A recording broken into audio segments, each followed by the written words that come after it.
press the bell icon on the YouTube app and never miss another update.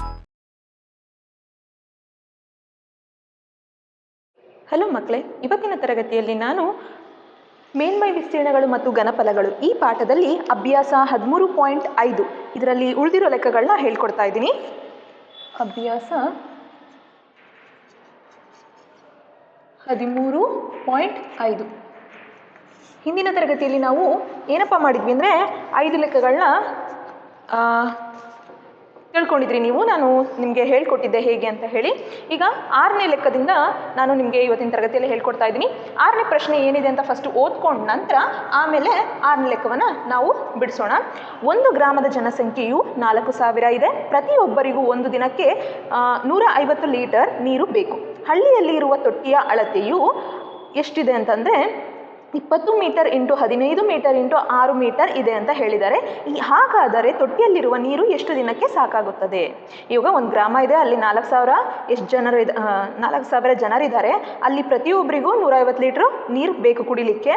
ಆ ಹಳ್ಳಿಯಲ್ಲಿರುವ ತೊಟ್ಟಿ, ಅವ್ರಿಗೆ ನೀರು ಬೇಕಾಗಿರುತ್ತಲ್ಲ, ಅಲ್ಲಿ ತೊಟ್ಟಿ ಹೇಗಿದೆಯಪ್ಪ ಅಂದರೆ ಅಗಲ, ಉದ್ದ, ಎತ್ತರ ಯಾವ ಮೆಜರ್ಮೆಂಟಲ್ಲಿ ಕೊಟ್ಟಿದ್ದಾರೆ, ಅಳತೆಯಲ್ಲಿ ಕೊಟ್ಟಿದ್ದಾರೆ ಅಂದರೆ 20 metre into 15 metre into 6 metre ಇದೆ ಅಂತ ಹೇಳಿದ್ದಾರೆ. ಇವಾಗ ನಾವು ಏನಂತ ತೆಗೆದುಕೊಳ್ಬೇಕು? L into B into H ಅಂತ ಹೇಳಿ. ಎಲ್ ಅಂದರೆ ಏನು? ಉದ್ದ, ಅಗಲ, ಎತ್ತರ ಅಂತ ಹೇಳಿ ತೆಗೆದುಕೊಳ್ತೀರಿ. ತೊಟ್ಟಿಯ ನೀರು ಎಷ್ಟು ದಿನಕ್ಕೆ ಸಾಕಾಗುತ್ತೆ? ಹಾಗಾದರೆ ಈ ಅಳತೆಯಲ್ಲಿ ಇದೆ ಅಂತ ಅನ್ನೋದಾದರೆ ಪ್ರತಿಯೊಬ್ಬರಿಗೂ 150 ಲೀಟ್ರ್ ಬೇಕು ಅನ್ನೋದಾದರೆ ಅಲ್ಲಿ 4000 ಜನರಿಗೆ ಆ ತೊಟ್ಟಿಯಲ್ಲಿ ನೀರು ಎಷ್ಟು ಇದೆ ಅಂತ ಹೇಳಿ ನೀವು ಕಂಡುಹಿಡಿಬೇಕು. ಪ್ರಶ್ನೆ ಅರ್ಥ ಆಯಿತು ಅಂತ ಅಂದ್ಕೊಳ್ತೀನಿ ನಾನು. ಹಾಗಾದರೆ ತೊಟ್ಟಿಯಲ್ಲಿರುವ ನೀರು ಎಷ್ಟು ದಿನಕ್ಕೆ ಸಾಕಾಗುತ್ತದೆ ಅಂದರೆ ಎಷ್ಟು ದಿನಕ್ಕೆ ಬೇಕು? ಇವಾಗ ಈ ಮೆಜರ್ಮೆಂಟಲ್ಲಿ ಇದೆ ಅಂತಂದರೆ ಅಳತೆ, ಉದ್ದ, ಅಗಲ ಅಂದರೆ ಅದನ್ನಷ್ಟು ನಮಗೆ ಗುಣಿಸಿದಾಗ ನಮಗೆ ಅಲ್ಲಿ ಏನು ಸಿಗುತ್ತೆ?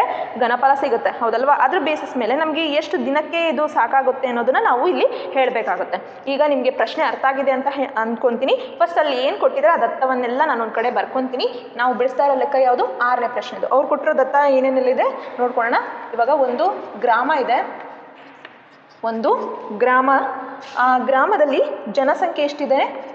ಗ್ರಾಮ ಜನಸಂಖ್ಯೆ ಎಷ್ಟು ಕೊಟ್ಟಿದ್ದಾರೆ?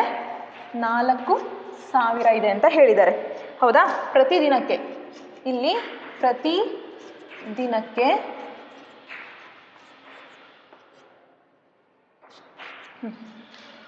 ಒಂದು ಗ್ರಾಮದಲ್ಲಿ ಜನಸಂಖ್ಯೆ 4000 ಇದೆ. ಮತ್ತು ಈ ಪ್ರತಿದಿನಕ್ಕೆ ಎಷ್ಟು ಲೀಟರ್ ನೀರು ಕುಡಿತಾರೆ ಅಂತ ಬಳಕೆ ಆಗ್ತಿದೆ ಅಂತ ಹೇಳಿದರೆ 150 ಲೀಟರ್ ನೀರು ಬೇಕು ಅವರಿಗೆ.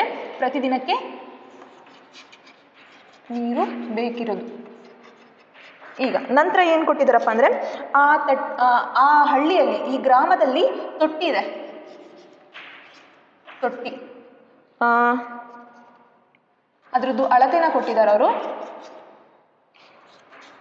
ಗ್ರಾಮದಲ್ಲಿರುವ ನೋಡಿ ತೊಟ್ಟಿಯ ಅಳತೆ, ಅದು ಇಲ್ಲಿ ಗ್ರಾಮದಲ್ಲಿರುವಂಥದ್ದು. ಹೇಗೆ ಕೊಟ್ಟಿದ್ದಾರೆ ಅಂತಂದರೆ ನೋಡಿ, 20 metre into 15 metre, 20 metre into 15 metre into 6 metre ಅಂತ ಹೇಳಿ ಕೊಟ್ಟಿದ್ದಾರೆ. ಇದನ್ನು ನಾವೇನಾದ್ರು ತೆಗೆದುಕೊಳ್ಬೋದು? L into B into H ಅಂತ ಹೇಳಿ ತೆಗೆದುಕೊಳ್ಬೋದು. ತೊಟ್ಟಿಯಲ್ಲಿ ಈಗ ನೀವು ಕಂಡುಹಿಡಬೇಕಾಗಿರೋದೇನು? ತೊಟ್ಟಿಯಲ್ಲಿರುವ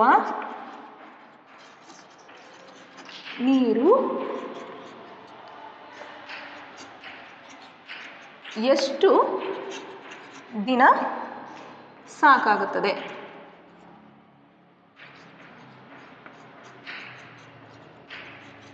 ಅದೇ ಅನ್ನೋದನ್ನು ನೀವು ಇಲ್ಲಿ ಕಂಡುಹಿಡಿಬೇಕಾಗಿರೋದು. ಇವಾಗ ಇಷ್ಟು ನಮಗೆ ಪ್ರಶ್ನೆಯಲ್ಲಿರೋದು. ಇವಾಗ ಇದನ್ನು ಇದ್ರ ಮೇಲೆ ನಾವು ಏನಂತ ಮಾಡ್ಬೋದು? ಪರಿಹಾರನ ಬಿಡಿಸ್ತಾ ಬರ್ತೀವಿ.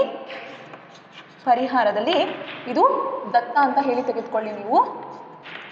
ಇದಿಷ್ಟು ದತ್ತ. ನಾವು ಇಲ್ಲಿ ಏನೇನು ಕಂಡುಹಿಡಬೇಕು, ಆಮೇಲೆ ಅವ್ರು ಏನೇನೆಲ್ಲ ಕೊಟ್ಟಿದ್ದಾರೆ ಅದನ್ನೆಲ್ಲ ಒಂದು ಕಡೆ ಬರ್ಕೊಂಡಿದ್ದೀನಿ. ಈಗ ನಾವೇನು ಮಾಡ್ಬೋದಪ್ಪ ಅಂದರೆ, ಈಗ ಇದ್ರ ಬೇಸಿಸ್ ಮೇಲೆ ಅಂದರೆ ತೊಟ್ಟಿಯ ಅಳತೆ ಅವರು ಯಾವುದ್ರ ಮೇಲೆ? ಉದ್ದ, ಅಗಲ, ಎತ್ತರದ ಮೇಲೆ ಕೊಟ್ಟಿದ್ದಾರಲ್ವ, ಇದನ್ನು ನಾವು ತೆಗೆದುಕೊಂಡು ಆ ತೊಟ್ಟಿಯ ಘನಫಲವನ್ನು ಕಂಡುಹಿಡ್ಕೋಬೋದು, ಹೌದಲ್ವಾ? ಹಾಗಿದ್ರೆ ಏನಂತ ತೆಗೆದುಕೊಳ್ತೀರಾ?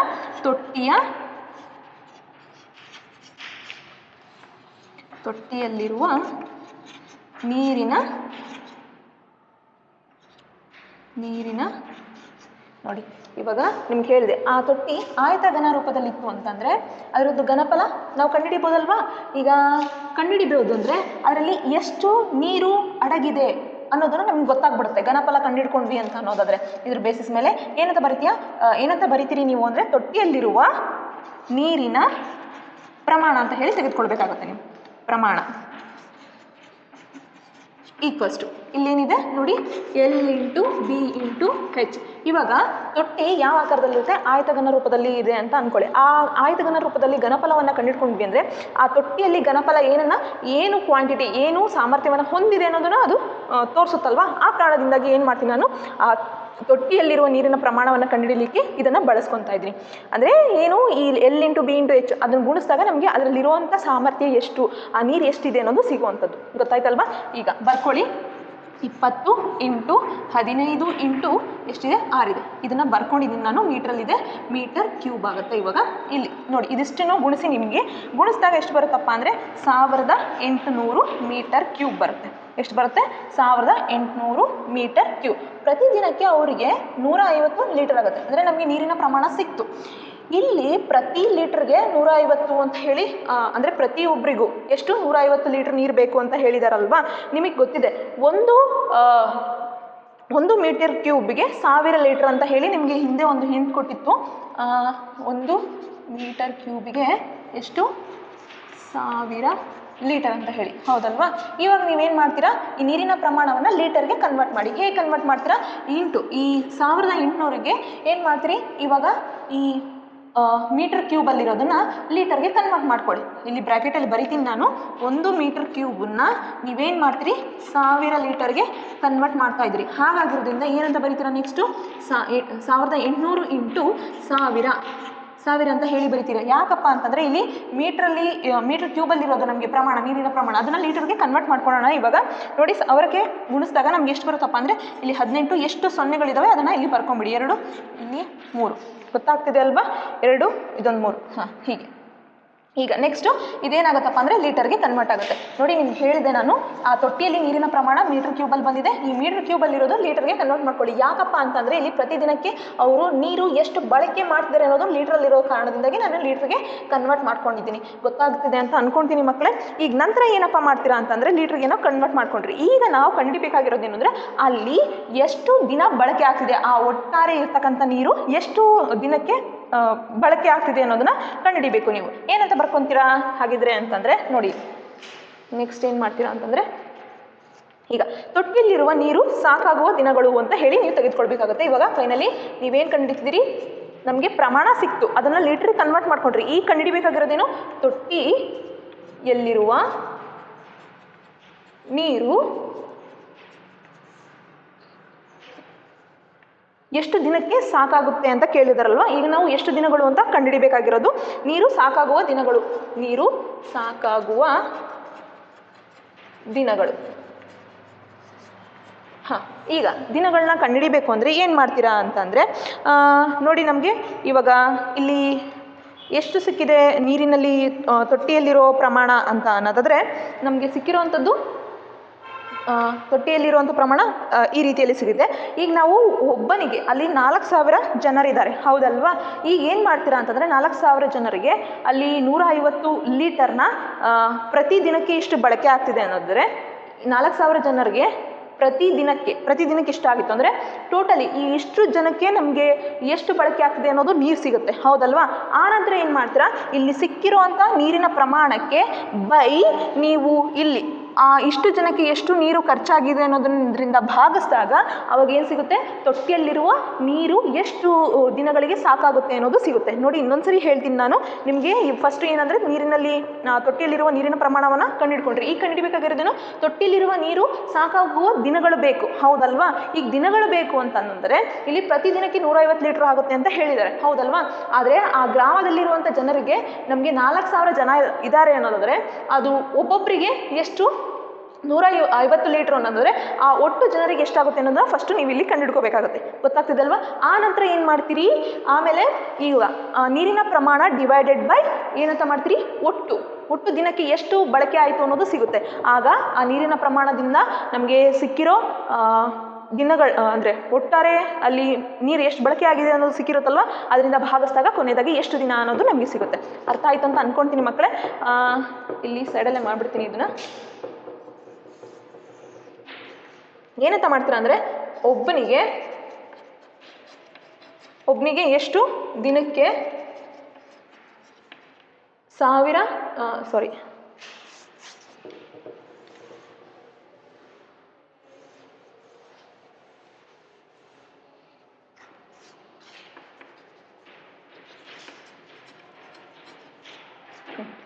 ಇಲ್ಲಿ ನೋಡಿ, ಈಗ ಪ್ರತಿದಿನಕ್ಕೆ ಒಬ್ಬನಿಗೆ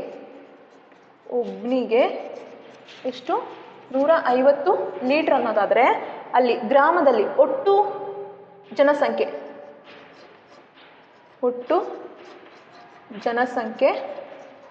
ಎಷ್ಟಿದೆ? 4000 ಇದೆ, ಹೌದಾ? ಈಗ ನಾವು ಒಟ್ಟು ನೀರಿನ ಪ್ರಮಾಣ ಎಷ್ಟು ಬೇಕಾಗುತ್ತೆ ಅಂತ ಹೇಳಿ ಕಂಡುಹಿಡಿಬೇಕು. ಅದು 4000 ಜನರಿಗೆ. ಈಗ ಏನು ಮಾಡ್ತೀರಿ? ಒಬ್ಬನಿಗೆ 150 ಲೀಟ್ರ್ ಅನ್ನೋದಾದರೆ ಒಟ್ಟು ಜನಸಂಖ್ಯೆ ಇರೋದೆಷ್ಟು? 4000 ಇದೆ. ಹಾಗಾದರೆ ನಮಗೆ ನೀರಿನ ಪ್ರಮಾಣ ಎಷ್ಟು ಬೇಕು ಟೋಟಲಿ ಅನ್ನೋದಾದರೆ ಏನು ಮಾಡ್ತೀರಿ ಅಂತಂದರೆ, ಬೇಕಾಗುವ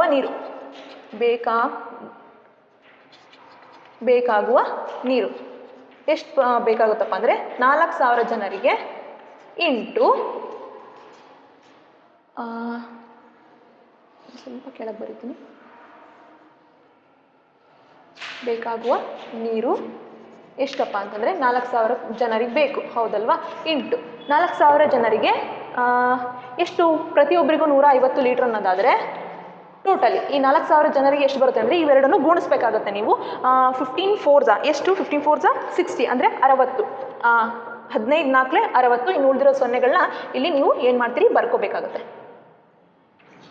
ಇಲ್ಲಿ 3 ಇದೆ, 3 ಸೊನ್ನೆಗಳು, ಇದು 1 ಸೊನ್ನೆ, ಮತ್ತು 15 4 60. ಗೊತ್ತಾಗ್ತಿದೆ ಅಂತ ಅಂದ್ಕೊಳ್ತೀನಿ ಮಕ್ಕಳೇ ನಿಮಗೆ. ಇವಾಗ ನೆಕ್ಸ್ಟು ನೋಡಿ, ನಂತರ ಏನು ಮಾಡ್ತೀರಪ್ಪ ಅಂದರೆ ನಮಗೆ ಈಗ ಇಲ್ಲಿ ಒಬ್ಬನಿಗೆ 150 ಲೀಟ್ರು ಅನ್ನೋದಾದರೆ ಒಟ್ಟು ಜನಸಂಖ್ಯೆ 4000 ಇದೆ ಅಲ್ವಾ? ಬೇಕಾಗುವ ನೀರು ಎಷ್ಟು ಅನ್ನೋದಾದರೆ 4000 ಜನರಿಗೆ ನೀವೇನು ಮಾಡ್ತೀರಾ? ಇಂಟು 150 ಲೀಟ್ರನ್ನ ಮಾಡಿದಾಗ ನಮಗೆ ಇಲ್ಲಿ ಸಿಗುವಂಥದ್ದೇನು?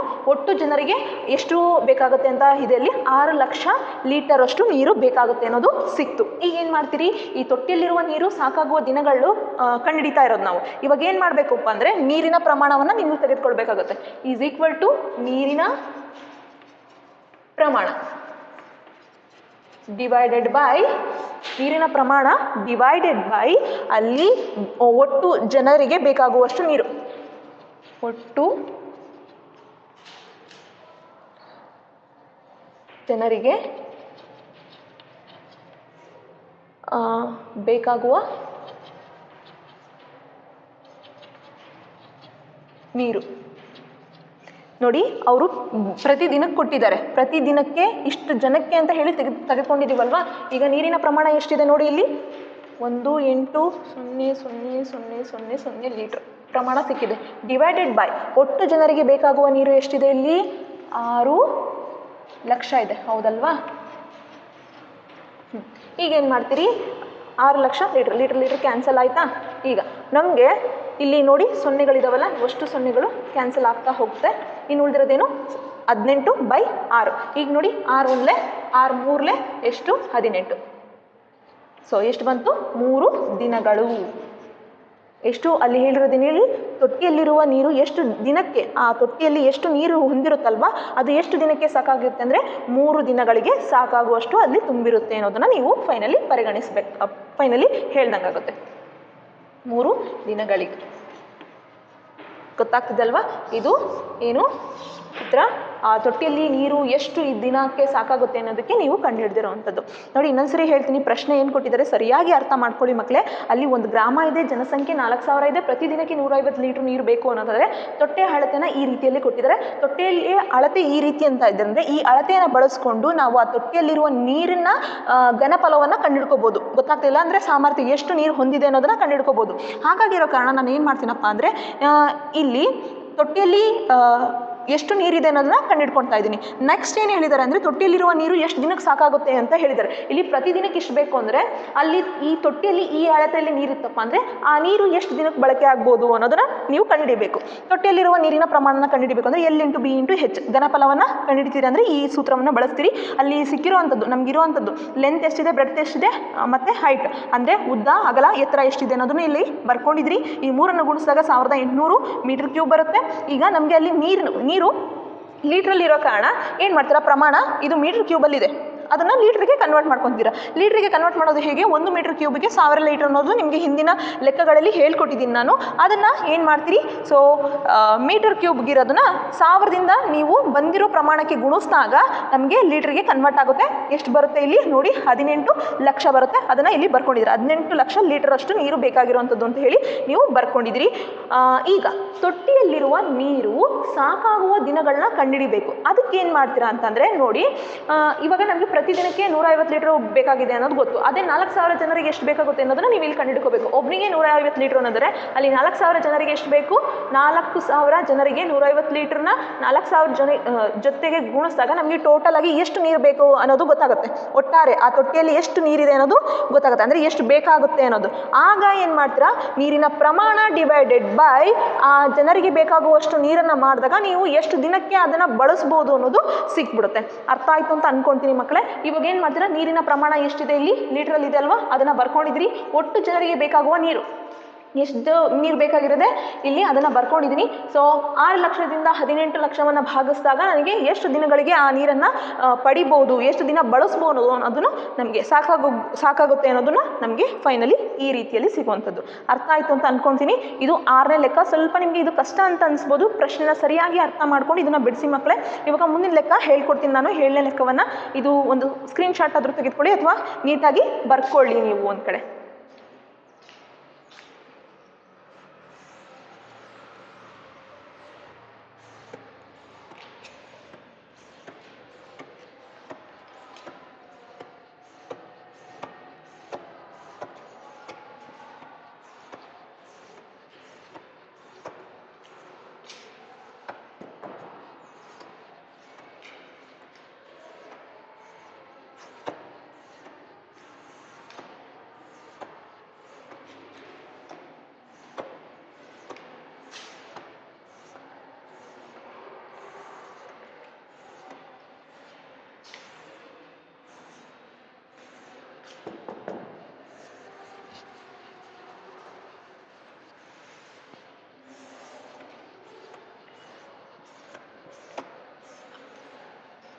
ಇವಾಗ ನೆಕ್ಸ್ಟು 7ನೇ ಪ್ರಶ್ನೆಯನ್ನು ಬಿಡಿಸ್ತಾ ಬರೋಣ. 7ನೇ ಪ್ರಶ್ನೆ ಪರಿಹಾರ ಏನು ಅಂತ ಹೇಳಿ ನೋಡ್ಕೊಳ್ಳೋಣ. ಫಸ್ಟ್ ಪ್ರಶ್ನೆ ಓದ್ಕೊಂಡ ನಂತರ ಆಮೇಲೆ ನಮಗೆ ಪರಿಹಾರವನ್ನು ಬಿಡಿಸೋದು ಸುಲಭವಾಗಿರುತ್ತೆ. ಪ್ರಶ್ನೆನ ಅರ್ಥ ಮಾಡ್ಕೊಳ್ಳಿ ಮಕ್ಕಳೇ. ನೋಡಿ, ಒಂದು ಗೋದಾಮ್ ಇದೆ, ಅಂದರೆ ಗೋಡಾಮ್ ಅಂತ ಹೇಳಿ ಕರಿತೀರಲ್ವಾ, ಗೋದಾಮಿನ ಅಳತೆನ ಒಂದು ರೀತಿಯಲ್ಲಿ ಈ ರೀತಿಯಲ್ಲಿ ಕೊಟ್ಟಿದ್ದಾರೆ, 60 ಮೀಟರ್. ನಿಮ್ಮ ಬುಕ್ಸಲ್ಲಿ ಅವರು 40 ಅಂತ ಕೊಟ್ಟಿದ್ದಾರೆ, ಅದನ್ನು ನೀವು ಕರೆಕ್ಷನ್ ಮಾಡ್ಕೊಳ್ಳಿ. 60 ಮೀಟರ್ ಅಂತ ಹೇಳಿ ಇಂಟು 25 ಮೀಟರ್ ಇಂಟು 15 ಮೀಟರ್ ಇದೆ. ಇದರಲ್ಲಿ 1.5 metre into 1.25 metre into 0.5 metre ಅಳತೆಯಲ್ಲಿರುವ ಗರಿಷ್ಠ ಎಷ್ಟು ಮರಗಳ ಕಪಾಟನ್ನು ಜೋಡಿಸಬಹುದು. ನೋಡಿ, ಇವಾಗ ಒಂದು ಗೋಡಮ್ ಇದೆ. ಆ ಗೋಡಮ್ ಒಳಗಡೆ ಈ ಅಳತೆ ಅಂದರೆ ನೋಡಿ 1.5 ಮೀಟರ್ 1.25 ಮೀಟರ್ ಇಂಟು 0.5 ಮೀಟರ್ ಈ ಅಳತೆ ಇರುವಂಥ ಮರದ ಕಪಾಟುಗಳನ್ನ ಎಷ್ಟು ಜೋಡಿಸಬಹುದು ಅನ್ನೋದನ್ನು ನೀವು ಇಲ್ಲಿ ಕಂಡುಹಿಡಿಬೇಕು. ಪ್ರಶ್ನೆ ಅರ್ಥ ಆಯಿತು ಅಂತ ಅಂದ್ಕೊಳ್ತೀನಿ. ಒಂದು ಅಳತೆದು ಗೋಡಮ್ ಕೊಟ್ಟಿದ್ದಾರೆ, ಆ ಗೋಡಮ್ ಒಳಗಡೆ ಆ ಅಳತೆಯಲ್ಲಿರುವಂಥದ್ದು ಮರಗಳ ತುಂಡುಗಳನ್ನ ಎಷ್ಟು ಜೋಡಿಸಬಹುದು, ಇದೇ ಪ್ರಶ್ನೆ. ಅರ್ಥ ಆಯಿತು ಅಂತ ಅಂದ್ಕೊಳ್ತೀನಿ. ಇವಾಗ ನೀವು ಇಲ್ಲಿ ಸ್ಟೆಪ್ ವೈಸ್ ಅಲ್ಲಿ ಕೊಟ್ಟಿರುವಂಥ ದತ್ತವನ್ನು ಚೆನ್ನಾಗಿ ಒಂದು ಕಡೆಯಲ್ಲಿ ನೋಟ್ ಮಾಡಿಕೊಂಡು ಆನಂತರ ಏನು ಮಾಡ್ತೀರಿ, ಲೆಕ್ಕವನ್ನು ಬಿಡಿಸ್ತಾ ಬರ್ತೀರಿ. ನೋಡಿ, ಫಸ್ಟ್ ಅಲ್ಲಿ ಏನು ಕೊಟ್ಟಿದ್ದಾರೆ ದತ್ತವನ್ನು ನಾನು ಒಂದು ಕಡೆ ಬರ್ಕೊತೀನಿ. ಇವಾಗ ಬಿಡಿಸ್ತಾ ಇರೋದು 7ನೇ ಲೆಕ್ಕ. ನೋಡಿ, ಗೋದಾಮಿನ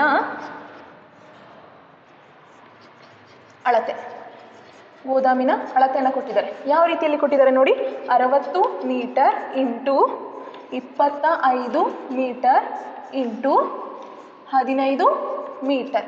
ಈಗ ನಂತರ ಇದು ಯಾವ ರೂಪದಲ್ಲಿದೆ, L into B into H. ಈ ಗೋದಾಮಿನ ಅಳತೆ ಈ ರೀತಿಯಲ್ಲಿ ಇರುವಂಥದ್ದು. ನೆಕ್ಸ್ಟು ಕಪಾಟಿನ ಅಳತೆನ ಕೊಟ್ಟಿದ್ದಾರೆ. ಕಪಾಟಿನ ಅಳತೆ, ಮರದ ಕಪಾಟಿನ ಅಳತೆನ ಕೊಟ್ಟಿದ್ದಾರೆ. ಎಷ್ಟಿದೆ ಅಪ್ಪ ಅಂದರೆ ಇದು 1.5 metre into 1.25 metre into 0.5 metre ಈ ರೀತಿಯಲ್ಲಿ ಕೊಟ್ಟಿರುವಂಥದ್ದು. ನೆಕ್ಸ್ಟು ಇವಾಗ ಏನು ಮಾಡ್ತಾರಪ್ಪ ಅಂದರೆ ಇಲ್ಲಿ ಎಷ್ಟು ಕಪಾಟುಗಳನ್ನ ಜೋಡಿಸ್ಬೋದು ಅಂತ ಕೇಳಿರುವಂಥದ್ದು. ಎಷ್ಟು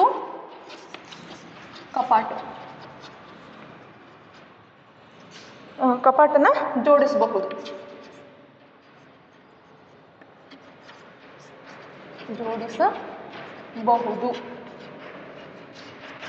ನೋಡಿ, ಈ ಅಳತೆ ಅಂದರೆ ಇಲ್ಲಿರುವಂಥ ಅಳತೆಯ ರೀತಿಯಲ್ಲಿರುವಂಥ ಗೋಡಾಮ, ಈ ಗೋಡಾಮ್ ಒಳಗಡೆ ಮರದ ಕಪಾಟುಗಳನ್ನ ಎಷ್ಟು ಜೋಡಿಸ್ಬೋದು ಅಂತ ಕೇಳಿರೋದು.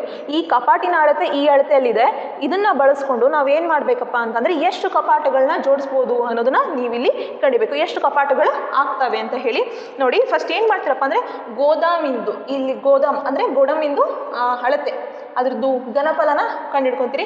ಕಪಾಟಿನ ಅಳತೆ, ಇದ್ರದ್ದು ಘನಫಲವನ್ನು ಕಂಡುಹಿಡ್ಕೊತೀರಿ. ಆ ನಂತರ ಏನು ಮಾಡ್ತೀರಿ, ಅಲ್ಲಿ ಎಷ್ಟು ಕಪಾಟುಗಳು ಜೋಡಿಸ್ಬೋದು ಅನ್ನೋದು ಗೊತ್ತಾಗುತ್ತೆ. ಇಲ್ಲಿ ಘನಫಲ ಸಿಕ್ತು ಅಂತಂದರೆ ಅಲ್ಲಿ ಆ ಗೋಡಾಮ್ ಒಳಗಡೆ ಎಷ್ಟನ್ನು ಜೋಡಿಸ್ಬೋದು ಅನ್ನೋದು ನೀವು ಫೈನಲಿ ಬರಿಬೋದು. ಫಸ್ಟಿಗೆ ಏನು ಮಾಡ್ತೀರಪ್ಪ ಅಂದರೆ ಗೋದಾಮಿನ ಘನಫಲವನ್ನು ಕಂಡುಹಿಡ್ಕೊಳ್ಳಿ.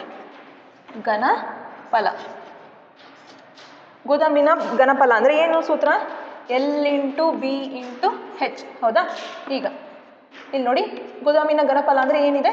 60 ಮೀಟರ್, ಅಂದರೆ 60 metre into 25 metre into 15 metre. ಅದನ್ನು ಬರ್ಕೊಂಡಿದ್ದೀನಿ. ಈ ಮೂರನ್ನು ಗುಣಿಸಿ, ನೀವು ಗುಣಿಸಿದಾಗ ನಿಮಗೆ ಬರುವಂಥದ್ದು ಏನಾಗಿರುತ್ತೆ ಅಂತ ಹೇಳಿ. ಆಮೇಲೆ ನೆಕ್ಸ್ಟ್ ಏನಪ್ಪ ಅಂತಂದರೆ, ಇವಾಗ ಗೋದಾಮಿಂದು ಘನಫಲ ಈ ರೀತಿಯಲ್ಲಿರುವಂಥದ್ದು. ನೆಕ್ಸ್ಟು ಕಪಾಟಿನ ಅಳತೆ. ಏನು? ಕಪಾಟಿನ ಅಳತೆ. ಕಪಾಟಿನ ಅಳತೆ, ಅದ್ರ ಅಳತೆಯನ್ನು ಬೇಸಿಸ್ ಮೇಲೆ ನೀವೇನು ಮಾಡ್ತೀರಿ? ಘನಫಲವನ್ನು ಕಂಡುಹಿಡ್ಕೊಳ್ಳಿ. ಫಸ್ಟ್ ಘನಫಲ ಏನಿದೆ? ಘನಫಲ ಇದು ಕೂಡ L into B into H ಈ ರೂಪದಲ್ಲಿದೆ. ಅವ್ರು ಕೊಟ್ಟಿರೋದೇನು? 1.5 metre into 1.25 metre into 0.5 metre. ಇವಾಗ ನೀವೇನು ಮಾಡ್ಬೋದು? ಈ ಮೂರನ್ನು ಗುಣಿಸಿ ಒಂದು ವ್ಯಾಲ್ಯೂನ ಇಟ್ಕೋಬೋದು. ಇಲ್ಲೂ ಮೂರನ್ನು ಗುಣಿಸಿ ವ್ಯಾಲ್ಯೂನ ಇಟ್ಕೋಬೋದು. ಅದು ತುಂಬ ಡಿಜಿಟ್ಸಲ್ಲಿ ಬರುತ್ತೆ ಅನ್ನೋದು ಕಾರಣಕ್ಕಾಗಿ ನಾನು ಏನು ಮಾಡಿದ್ದೀನಿ, ಹೀಗೆ ಬರ್ಕೊಂಡಿದ್ದೀನಿ. ನಿಮ್ಗೆ ಮುಂದೆ ಗೊತ್ತಾಗುತ್ತೆ ಮಕ್ಕಳೇ. ಈಗ ಏನು ಮಾಡ್ಬೋದು? ನಾವು ಕಪಾಟುಗಳನ್ನ ಸಂಖ್ಯೆನ ಕಂಡುಹಿಡಿಬೇಕು. ಕಪಾಟು ಅಲ್ವಾ?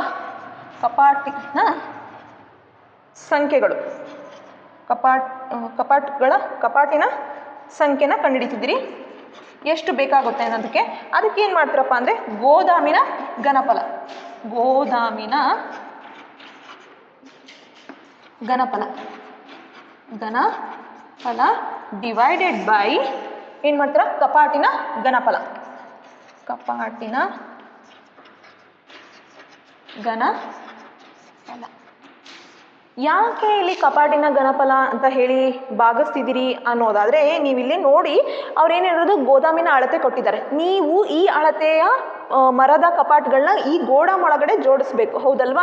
ಈ ಅಳತೆ ಟೋಟಲ್ ನಮಗೆ ಅಳತೆ ಘನಫಲ ಸಿಕ್ತು ಅಂದರೆ ಅದು ಎಷ್ಟು ಘನಫಲ ಹೊಂದಿದೆ ಅನ್ನೋದು ಗೋದಾಮ್ ಗೊತ್ತಾಯಿತು ಅಂದರೆ ಅದರೊಳಗಡೆ ನೀವಿಡುವಂಥದ್ದು ಈ ಅಳತೆಯ ಮರದ ತುಂಡುಗಳು. ಇದನ್ನು ನಾವು ಒಂದು ಅಮೌಂಟಲ್ಲಿ ಇಟ್ಕೊಂಡಿದ್ದೀವಿ, ಅಂದರೆ ಒಂದು ಅಳತೆಯಲ್ಲಿ ಬರ್ಕೊಂಡಿದ್ದೀವಿ. ಇದನ್ನು ಅದರೊಳಗಡೆ ಜೋಡಿಸ್ಬೇಕು. ಆವಾಗ ಏನು ಮಾಡ್ತಾರೆ? ಅವು ಎಷ್ಟು ಅಂತ ನಮಗೆ ಗೊತ್ತಾಗಬೇಕಲ್ಲ. ಏನು ಮಾಡ್ತಾರೆ?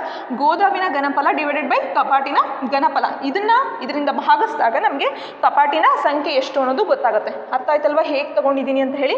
ಈಗ ಏನು ಮಾಡ್ತೀರಾ? ಇಲ್ಲಿ ಗೋದಾಮಿನ ಘನಫಲ ಅಲ್ವಾ? ಕಪಾಟಿನ ಸಂಖ್ಯೆಗಳನ್ನ ಕಂಡುಹಿಡಿತಾ ಇರೋದು ಈಕ್ವಸ್ಟ್. ನೋಡಿ, ಗೋದಾಮಿನ ಘನಫಲ ಯಾವ ರೀತಿಯಲ್ಲಿದೆ? ನಾನು ಇದನ್ನು ಗುಣಿಸಿ ಕೂಡ ಬರ್ಕೋಬೋದು, ಇಲ್ಲಿ ಡೈರೆಕ್ಟಾಗಿ ಕೂಡ ಇಟ್ಕೊಳ್ತಾ ಇದ್ದೀನಿ. ಅದನ್ನು ಇಂಟು 15 ಮೀಟರ್ ಡಿವೈಡೆಡ್ ಬೈ ಇಲ್ಲಿ ನೋಡಿ. ಈಗ ಕಪಾಟಿನ ಘನಫಲ ಎಷ್ಟಿದೆ ಇಲ್ಲಿ ಅಂದರೆ 1.5 ಇಂಟು 1.25 ಇಂಟು 0.5 ಮೀಟರ್. ಈ ರೀತಿಯಲ್ಲಿ ಇರುವಂಥದ್ದು. ಇದು ಮೀಟರ್ ಕ್ಯೂಬ್ ಆಗುತ್ತೆ, ಇದು ಮೀಟರ್ ಕ್ಯೂಬ್ ಕ್ಯಾನ್ಸಲ್ ಆಯಿತು. ಇವಾಗ ಏನು ಮಾಡ್ತೀರಪ್ಪ ಅಂದರೆ 60 ಇದೆ, 25 ಇದೆ, ಮತ್ತೆಷ್ಟಿದೆ? 15. ಪ್ರಶ್ನೆಯಲ್ಲಿ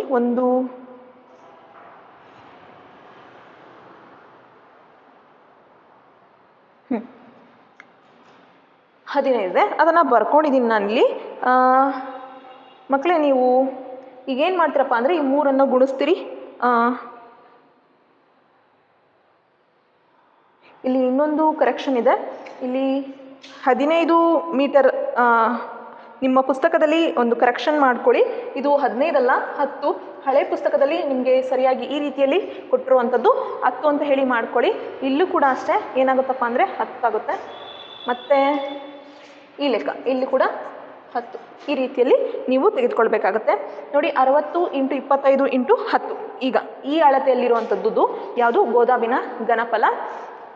ಅದನ್ನು ಬರ್ಕೊಂಡಿದ್ದೀನಿ. ಈಗ 3 ಗುಣಿಸಿ, ನೀವು 3 ಗುಣಿಸಿದಾಗ ಏನು ಮಾಡ್ತೀರಪ್ಪ ಅಂತಂದರೆ ಏನು ಬರುತ್ತಪ್ಪ ಅಂತಂದರೆ ನೋಡಿ 15,000 ಬರುವಂಥದ್ದು. ನೆಕ್ಸ್ಟ್ ಡಿವೈಡೆಡ್ ಬೈ ಈ 3 ಗುಣಿಸಿದಾಗ ನಮಗೆ ಬರುವಂಥದ್ದು ಎಷ್ಟಪ್ಪ ಅಂತಂದರೆ 0.9375 ಬರುತ್ತೆ. 15,000 ಬರುತ್ತೆ. ನಂತರ 0.9375 ಬರುವಂಥದ್ದು ಗುಣಿಸಿದಾಗ ಮೀಟರ್ ಕ್ಯೂಬು ಕ್ಯಾನ್ಸಲ್ ಆಯಿತು. ಈಗ ಏನು ಮಾಡ್ತೀರಪ್ಪ ಅಂತಂದರೆ ನಮಗೆ ಅಲ್ಲಿ ಕಪಾಟುಗಳನ್ನ ಸಂಖ್ಯೆ ಬೇಕಾಗಿರೋದು, ಹೌದಲ್ವಾ? ಅದಕ್ಕೆ ಏನು ಮಾಡ್ತೀನಿ ಅಂತಂದರೆ ಈ ಪಾಯಿಂಟ್ನ, ಇಲ್ಲಿರೋ ಪಾಯಿಂಟ್ನ ಇವಾಗ ಭಾಗಿಸ್ಲಿಕ್ಕೆ ನನಗೆ ಕಷ್ಟ ಆಗುತ್ತೆ. ಆಗೇನು ಮಾಡ್ಬೋದಪ್ಪ ಅಂದರೆ ಈ ಪಾಯಿಂಟ್ನ ಮುಂದ್ಗಡೆ ಶಿಫ್ಟ್ ಮಾಡಬೇಕು ಅಂದರೆ ಎಷ್ಟು ಅಂಕಿಗಳಾದಮೇಲೆ ಇದು ಶಿಫ್ಟ್ ಆಗುತ್ತೆ ನೋಡ್ಕೊಳ್ಳಿ. 1 2 3 4 ಈ ಪಾಯಿಂಟ್ ಇಲ್ಲಿಗೆ ಬರಬೇಕು ಅಂದರೆ ನೀವೇನು ಮಾಡಬೇಕು, 4 ಸೊನ್ನೆಗಳು ಅಂದರೆ 4 ಡಿಜಿಟ್ ಮುಂದೆ ಹೋಗಬೇಕು ಈ ಸಂಖ್ಯೆ ಅನ್ನೋದಾದರೆ ಇಲ್ಲಿ 10,000ನ ಈ ಬೆಲೆಗೆ ಗುಣಿಸ್ಬೇಕಾಗತ್ತೆ. ಆಗೇನು ಮಾಡ್ಬೋದು ನೀವು, ಇವಾಗ ಇನ್ನೂ ಸಿಂಪ್ಲಿಫೈ ಆಗುತ್ತೆ. ಇಲ್ಲಿ ಕೆಳಗಡೆನೂ ಗುಣಿಸಿದ್ರಿ ಅಂದರೆ ಮೇಲ್ಗಡೆನೂ ಕೂಡ ಗುಣಿಸ್ಬೇಕಾಗುತ್ತೆ. ಇಂಟು 10,000 ಇಲ್ಲಿ ಇದಕ್ಕೆ ಗುಣಿಸಿದಾಗ ನೋಡಿ ಬೇಕಿದ್ರೆ ಎಲ್ಲಿಗೆ ಶಿಫ್ಟ್ ಆಗುತ್ತಪ್ಪ ಅಂದರೆ ಈ ಪಾಯಿಂಟು ಇಲ್ಲಿಗೆ ಶಿಫ್ಟ್ ಆಗುತ್ತೆ. ಆವಾಗ 9375 ಬರುತ್ತೆ. ಗೊತ್ತಾಗ್ತಿದೆ ಅಲ್ವಾ? ಈಗ ನಂತರ ಏನು ಮಾಡ್ತೀರಿ, ಇಲ್ಲಿ ಕೆಳಗಡೆನೂ ಗುಣಿಸ್ತಿದ್ರಿ ಅಂದರೆ ಪಾಯಿಂಟ್ ಶಿಫ್ಟ್ ಮಾಡ್ಕೊಳಕ್ಕೋಸ್ಕರ ನಾನು ಇದನ್ನು ಗುಣಿಸ್ತೀನಿ, ಯಾಕಂದರೆ ಭಾಗಿಸ್ಲಿಕ್ಕೆ ಕಷ್ಟ ಆಗುತ್ತೆ ಅಂತ. ಆಮೇಲೆ ಏನು ಮಾಡಬೇಕು, ಇಲ್ಲಿ ಕೆಳಗಡೆನೂ ಗುಣಿಸಿದ್ರಿ ಅಂದರೆ ಮೇಲ್ಗಡೆನೂ ಗುಣಿಸ್ಬೇಕಾಗುತ್ತೆ. 10,000ನ ಗುಣಿಸ್ತೀರಿ. ಆಗೇನು ಬರುತ್ತಪ್ಪ ಅಂತಂದರೆ 15 3 0 ಇನ್ನು ಇಲ್ಲಿ 1 4 0 3 ಈ ರೀತಿಯಲ್ಲಿ ಬಂತು. ಈಗ ನೀವೇನು ಮಾಡ್ಬೋದು, ಈಸಿಯಾಗಿ ಭಾಗಿಸ್ಬೋದು. ಈ ಅಂಕಿಯನ್ನು ಅಂದರೆ ಈ ಟೇಬಲ್ಸ್ನ ಮಗ್ಗೆನ ಬರ್ಕೊಂಡು ಇವಾಗ ನೀವು ಈಸಿಯಾಗಿ ಸಾಲ್ವ್ ಮಾಡ್ಬೋದು. ಪಾಯಿಂಟಲ್ಲಿ ಬಂದಿತ್ತು ಅಂದರೆ ಅದಕ್ಕೇನು ಮಾಡ್ತೀನಪ್ಪ ಅಂದರೆ ನಾನು ಇದರಿಂದ ಭಾಗಿಸಿದಾಗ ನನಗೆ ಬರುವಂಥ ಉತ್ತರ ಎಷ್ಟು ಅಂತಂದರೆ 16,000 ಬರುತ್ತೆ. 16,000. ಇದು ಕಪಾಟುಗಳಲ್ಲಿ ಮರದ ತುಂಡುಗಳಿದಾವಲ್ವ, ಆ ಮರದ ತುಂಡುಗಳನ್ನ ಅಂದರೆ ಮರದ ಕಪಾಟುಗಳನ್ನ ಎಷ್ಟು ಜೋಡಿಸ್ಬೋದು, 16,000 ಅಂತ ಹೇಳಿ ನೀವು ಬರೆಯುವಂಥದ್ದು. ಏನಂತ ಬರೀತೀರಾ ನೋಡಿ, ಎಷ್ಟು ಕಪಾಟುಗಳನ್ನ ಜೋಡಿಸ್ಬೋದು ಗೋದಾಮಿನಲ್ಲಿ ಅಂದರೆ ಗೋದಾಮಿನಲ್ಲಿ 16,000 ಮರದ ಕಪಾಟು ಜೋಡಿಸಬಹುದು.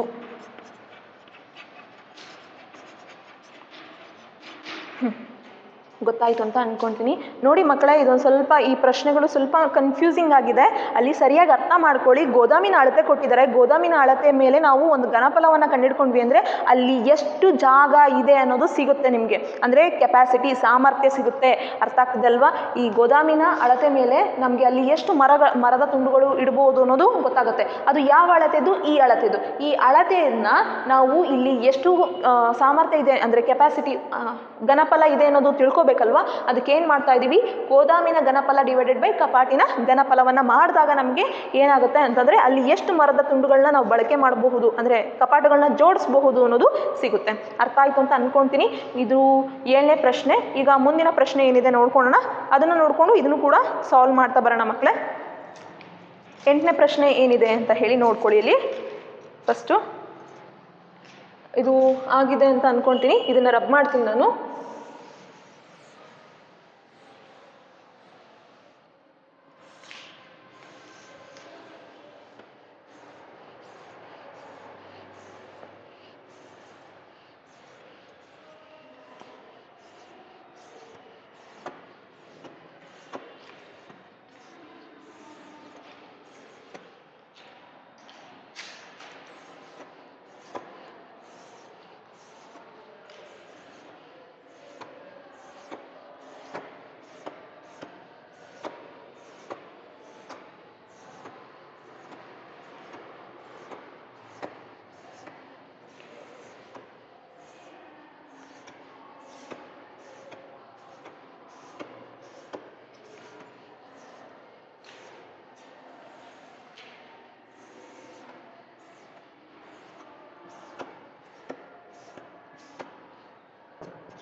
ಪ್ರಶ್ನೆ ಫಸ್ಟು ಓದ್ಕೊಳ್ಳಿ ಮಕ್ಕಳೇ. ಪ್ರಶ್ನೆ ಏನಿದೆ ಅಂತ ಹೇಳಿ ನೀವು ಸರಿಯಾಗಿ ಅರ್ಥ ಮಾಡ್ಕೊಂಡ್ರಿ ಅಂದರೆ ಬಿಡಿಸೋದು ಸುಲಭವಾಗಿರುತ್ತೆ.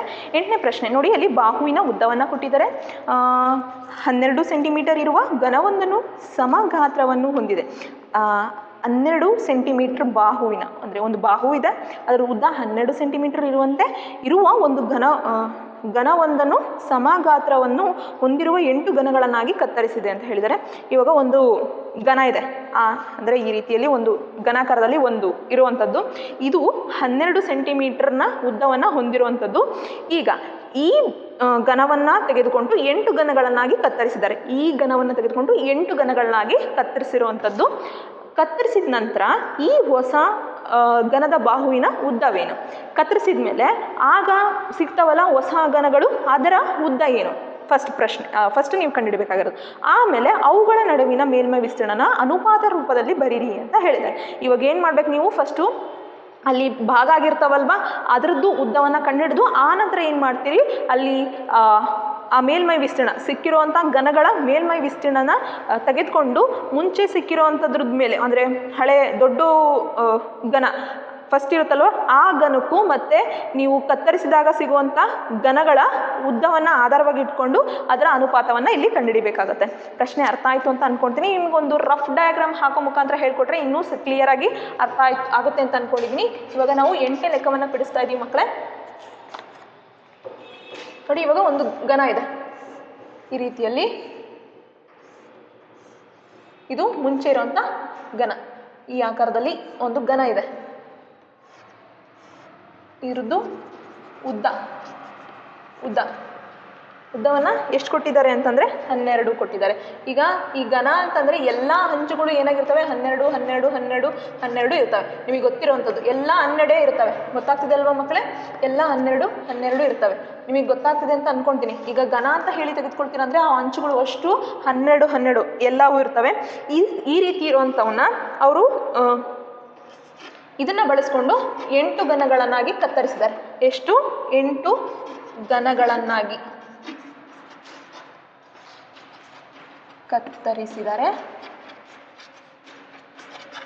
ಕತ್ತರಿಸಿದ್ದಾರೆ.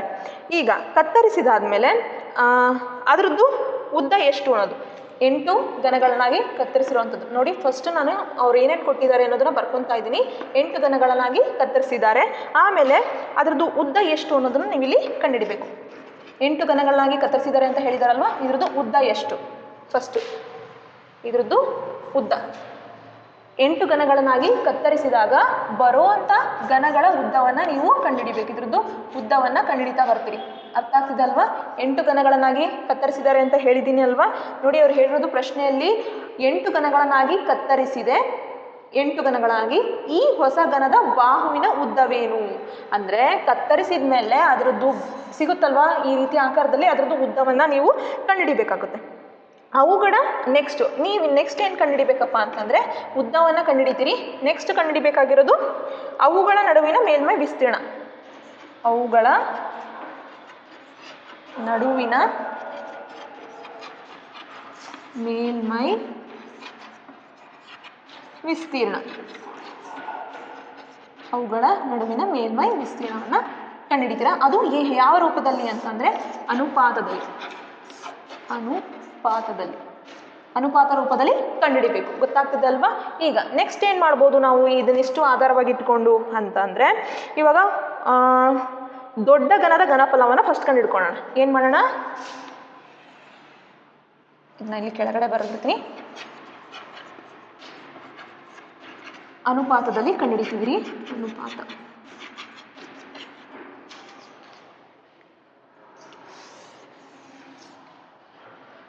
ಫಸ್ಟ್ ಏನು ಮಾಡೋಣ?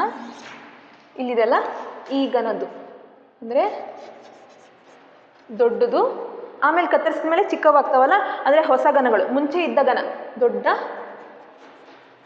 ಘನದ ಘನಫಲ. ಈಗ ನಿಮಗೆ ಗೊತ್ತಿದೆ ದೊಡ್ಡ ಘನದ ಘನಫಲ ಏನು ಬರುತ್ತೆ ಸೂತ್ರ ಅಂತ ಹೇಳ್ಕೊಟ್ಟಿದ್ದೆ ನಿಮಗೆ. ಏನು? ಎ ಕ್ಯೂಬ್ ಅಲ್ವಾ? ಏನು? ಎ ಕ್ಯೂಬ್ ಬರೋವಂಥದ್ದು. ಇವಾಗ ಅದರ ಅಂಚುಗಳು ಏನಿದೆ ಅಂತ ಹೇಳಿದ್ದಾರೆ ಅವರು? 12 ಇರುತ್ತೆ, ಅಂದರೆ 12 ಕ್ಯೂಬ್ ಆಗಿರುತ್ತೆ. ಗೊತ್ತಾಗ್ತದಲ್ಲ? 12 ಕ್ಯೂಬ್ ಆಗಿರುವಂಥದ್ದು. ಈಗ ಇದನ್ನು 3 ಸರಿ ಬರ್ಕೊಳ್ಳಿ. 12 × 12 × 12. ಈ 3ಅನ್ನು ನಮಗೆ ಗುಣಿಸಿದಾಗ ಬರುವಂಥ ಉತ್ತರ ಏನಪ್ಪ ಅಂದರೆ 1728 ಸೆಂಟಿಮೀಟರ್ ಕ್ಯೂಬ್. ಯಾಕಪ್ಪ ಅಂದರೆ ಉದ್ದ ನಮಗೆ ಅಲ್ಲಿ ಕೊಟ್ಟಿರೋದು ಸೆಂಟಿಮೀಟ್ರಲ್ಲಿ, ಪ್ರಶ್ನೆಯಲ್ಲಿ ಕೊಟ್ಟಿದ್ದಾರೆ ನೋಡಿ ಮಕ್ಕಳೇ, ಸೆಂಟಿಮೀಟ್ರಲ್ಲಿ ಕೊಟ್ಟಿರೋವಂಥದ್ದು ಉದ್ದವನ್ನು ಸೆಂಟಿಮೀಟ್ರಲ್ಲಿ ಕೊಟ್ಟಿದ್ದಾರೆ. ಇಲ್ಲೂ ಸೆಂಟಿಮೀಟರ್ ಸೆಂಟಿಮೀಟರ್ ಸೆಂಟಿಮೀಟರ್ ಮೂರನ್ನು ಸೆಂಟಿಮೀಟರ್ನ ಗುಣಿಸಿದಾಗ ಸೆಂಟಿಮೀಟರ್ ಕ್ಯೂಬ್ ಆಗುತ್ತೆ. ಇದು ದೊಡ್ಡ ಘನದ ಘನಫಲ ಆಗಿರುವಂಥದ್ದು. ಈಗ ನೆಕ್ಸ್ಟ್ ಏನು ಮಾಡ್ತೀರಪ್ಪ ಅಂದರೆ, ಈಗ ದೊಡ್ಡ ಘನ ಇರುತ್ತಲ್ವ ಅದನ್ನು ಎಷ್ಟು ಭಾಗವಾಗಿ ಕತ್ತರಿಸಿದ್ದಾರೆ, 8 ಗಣಗಳಾಗಿ ಕತ್ತರಿಸಿದ್ದಾರೆ. ಇವಾಗ ಅದ್ರದ್ದು ಉದ್ದ ಕಂಡುಹಿಡಿಬೇಕು. ನೀವು ಕಂಡುಹಿಡಿಬೇಕು ಅಂದರೆ ಏನು ಮಾಡ್ತೀರಿ ಫಸ್ಟು ಅಂತಂದರೆ ನೋಡಿ, ನಮಗೆ ದೊಡ್ಡ ಘನದ ಘನಫಲ ಸಿಕ್ಕಿದೆ ಅಲ್ವಾ, ಡಿವೈಡೆಡ್ ಬೈ 8 ಮಾಡ್ತೀರಿ. ಆವಾಗ ಏನು ಸಿಗುತ್ತೆ ನಮಗೆ, ಡಿವೈಡೆಡ್ ಬೈ 8 ಮಾಡಿದಾಗ 8 ಘನದ ಘನಫಲ ಸಿಗುತ್ತೆ. ಇವಾಗ ಇದ್ರದ್ದು ಈಗ ಕತ್ತರಿಸಿದ್ದಾರೆ ಅಂತ ಅಂದರೆ ಆಗ ಭಾಗಿಸಿದಾಗ ಆ 8 ಘನಗಳ ಘನಫಲ ಎಷ್ಟು ಅನ್ನೋದು ಸಿಗುವಂಥದ್ದು. ಈಗ ನೆಕ್ಸ್ಟ್ ಅದನ್ನೇ ಬರ್ಕೊಳ್ಳೋಣ. ಎಂತ ಮಾಡ್ತೀರಾ ಅಂದರೆ, ಹೊಸ 8 ಘನದ ನೋಡಿ, ಅವರು ಈಗ ಕತ್ತರಿಸಿದಾಗ 8 ಘನಗಳನ್ನ ಕತ್ತರಿಸಿದ್ದಾರೆ ಅಂತ ಹೇಳಿದಾರಲ್ಲ, ಹೊಸ 8 ಘನಗಳನ್ನಾಗಿ ಕತ್ತರಿಸಿದಾಗ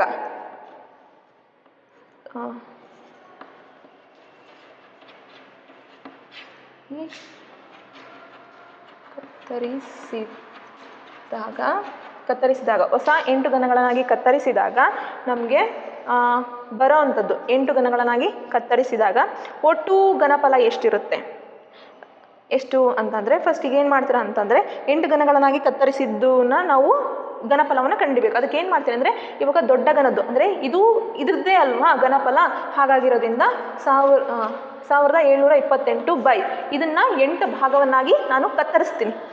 ಈಗ ಇದ್ರದ್ದು ಘನಫಲ ಇಲ್ಲಿದೆ. ಘನಫಲನ ಅಂದರೆ ಇವಾಗ ಇದು ಒಂದು ಘನಫಲ, ಈ ಘನಫಲನ ನಾನು 8 ಘನಗಳನ್ನಾಗಿ ಕತ್ತರಿಸ್ತಿದ್ದೀನಿ. ಕತ್ತರಿಸಿದಾಗ ಇದರ ವಿಸ್ತೀರ್ಣ ಇಲ್ಲಿ ಅಂದರೆ ಇದ್ರದ್ದು ಘನಫಲ ಸಿಕ್ಕಿರುತ್ತಲ್ಲ, ದೊಡ್ಡ ಘನಫಲ, ಅದಕ್ಕೆ ಡಿವೈಡೆಡ್ ಬೈ 8 ಮಾಡಿದಾಗ ನಮಗೆ ಅಲ್ಲಿ ಈ 8 ಘನಗಳದ್ದು ಘನಫಲ ಸಿಗುವಂಥದ್ದು. ಗೊತ್ತಾಗ್ತಿದೆ ಅಲ್ವಾ? ಎಷ್ಟು ಬರುತ್ತಪ್ಪ ಅಂತಂದರೆ ನೋಡಿ, 8 1 8, 8 2 16, 8 1 8 2 16, ದೆನ್ ಇಲ್ಲಿ 1 ಉಳಿಯುತ್ತೆ, ಮತ್ತು 8 1 ಮತ್ತು 8 1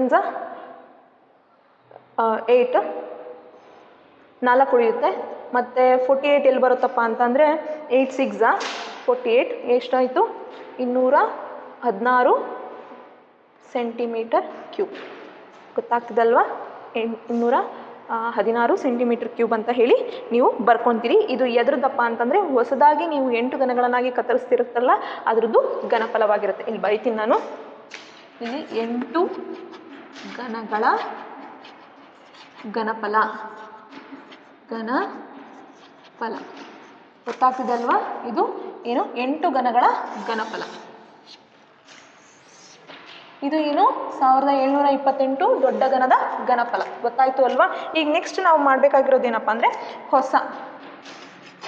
ಹೊಸದಾಗಿ ಘನಫಲಗಳು ಇದಾವಲ್ವಾ 8 ಘನಗಳು, ಅವು ಎಷ್ಟು ಅಂತಂದರೆ ನೋಡಿ ಇವೆಷ್ಟು, 8 ಘನಗಳ ಘನಫಲ ಎಷ್ಟಿದೆ, 216. ಇವಾಗ ನಮಗೆ 8 ಈ ರೀತಿ 8 ಘನಫಲಗಳಿದಾವೆ. ಈ ರೀತಿ 3 4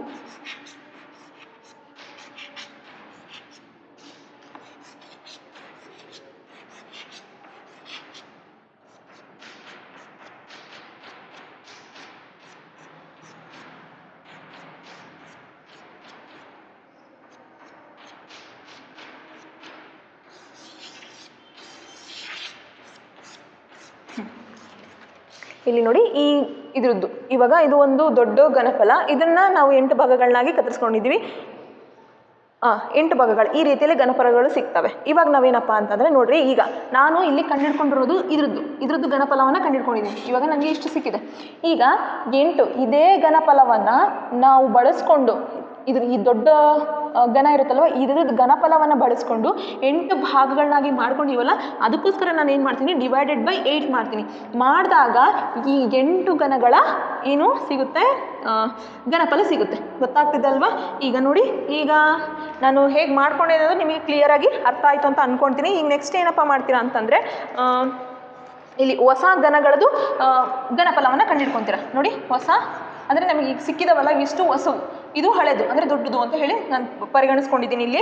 ಇವಾಗ ಹೊಸ ಘನದ ಏನು ಮಾಡಬೇಕು, ನೀವು ಬಾಹು ಅಂದರೆ ಅಂಚನ್ನು ಕಂಡುಹಿಡಿಬೇಕು.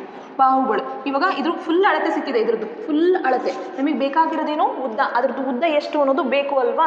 ಅವಾಗ ಏನು ಮಾಡ್ಕೋಬೋದು ಅಂತಂದರೆ ಇವಾಗ ಈ ದೊಡ್ಡ ಘನಫಲ ಎ ಕ್ಯೂಬ್ ಆಗಿರುತ್ತೆ. ಹಾಗೆ ಇವಿಷ್ಟರದ್ದು ಅಳತೆ ಸಿಕ್ಕಿದೆ, ಅದನ್ನು ಏನಂತ ಮಾಡ್ಕೊತೀರಿ ಅಂದರೆ is equal to a cube. ನೋಡಿ, ಹೊಸ ಘನದ ಬಾಹು ಅವ್ರು ಹೇಳಿರೋದು ಉದ್ದವನ್ನು ಕಂಡುಹಿಡಿರಿ ಅಂತ ಹೇಳಿದ್ದಾರೆ. ಬಾಹು ಅಂದರೆ ಈಸ್ ನಥಿಂಗ್ ಬಟ್ ಉದ್ದ ಅಂತ ಹೇಳಿ ಕರಿತೀವಿ. ಈಗ ನಾವೇನು ಮಾಡ್ತೀವಪ್ಪ ಅಂದರೆ ಎ ಕ್ಯೂಬ್ ಅಂದರೆ ನಮಗೆ ಒಟ್ಟು ಅಳತೆ ಸಿಕ್ಕಿದೆ, ಇದು ಎ ಕ್ಯೂಬ್, ಬರೀ ಏನ ವ್ಯಾಲ್ಯೂ ಸಿಕ್ಕಿದೆ ಇಲ್ಲಿ. ಆ ಜಾಗದಲ್ಲಿ ನಾನು ಏನು ಮಾಡ್ತೀನಿ, 216 ಹೋಲ್ ಕ್ಯೂಬನ್ನು ಮಾಡ್ಕೊತೀನಿ. ಇದನ್ನು ಯಾವ ರೀತಿಯಲ್ಲಿ ಬರಿಬೋದು, ಕ್ಯೂಬ್ ರೂಟ್ ಆಫ್ 216 ಅಂತ ಹೇಳಿ ಬರಿಬೋದಲ್ವಾ. ಈಗ ನೆಕ್ಸ್ಟ್ 216 ಹೇಗೆ ಬರ್ಕೊತೀರಿ ಅಂತಂದರೆ ನೋಡಿ, 216 ಹೇಗೆ ಬರ್ಕೋಬೋದು ನಾವು ಅಂತಂದರೆ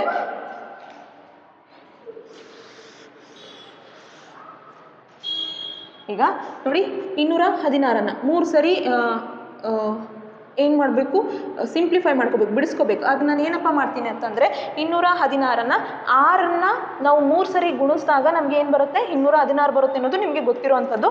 ಇವಾಗ ಇದನ್ನು ನಾನು ಯಾವ ರೀತಿಯಲ್ಲಿ ಬರ್ಕೊಂಡಿದ್ದೆ, ಈ ರೀತಿಯಲ್ಲಿ ಬರ್ಕೊಂಡಿದ್ದೆ. ಈಗ ನಾನು ಏನು ಮಾಡ್ತೀನಪ್ಪ ಅಂದರೆ ಕ್ಯೂಬ್ ರೂಟ್ ಆಫ್ 6 × 6 × 6 ಅಂತ ಹೇಳಿ ಬರ್ಕೊಂಡೆ.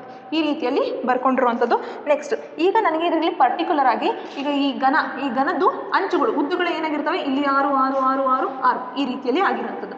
ನಿಮಗೆ ಗೊತ್ತಾಗ್ತಿದೆ ಅಂತ ಅನ್ಕೊಂತೀನಿ. ಉದ್ದ ಅಗಲ ಎತ್ತರ ಏನಾಗಿರುತ್ತೆ, 6 × 6 × 6 L × B × H ಈ ರೀತಿ ಘನದ್ದು ಗೊತ್ತಾಗ್ತಿದ್ದಲ್ವಾ ನಿಮಗೆ. ಇಲ್ಲಿ ನೋಡಿ ಎ ಕ್ಯೂಬ್, ಅದರದ್ದು ಮುಂಚೆ ಏನು ಹೇಳಿದ್ರು, ದೊಡ್ಡ ಘನದ್ದು 12, ಈ ಹಂಚುಗಳು ಬಾಹುಗಳು ಏನಾಗಿರ್ತವೆ 12 12 ಉದ್ದ ಈ ರೀತಿಯಲ್ಲಿ ಇರುತ್ತೆ ಅಂತ ಕೊಟ್ಟಿದ್ದಾರೆ.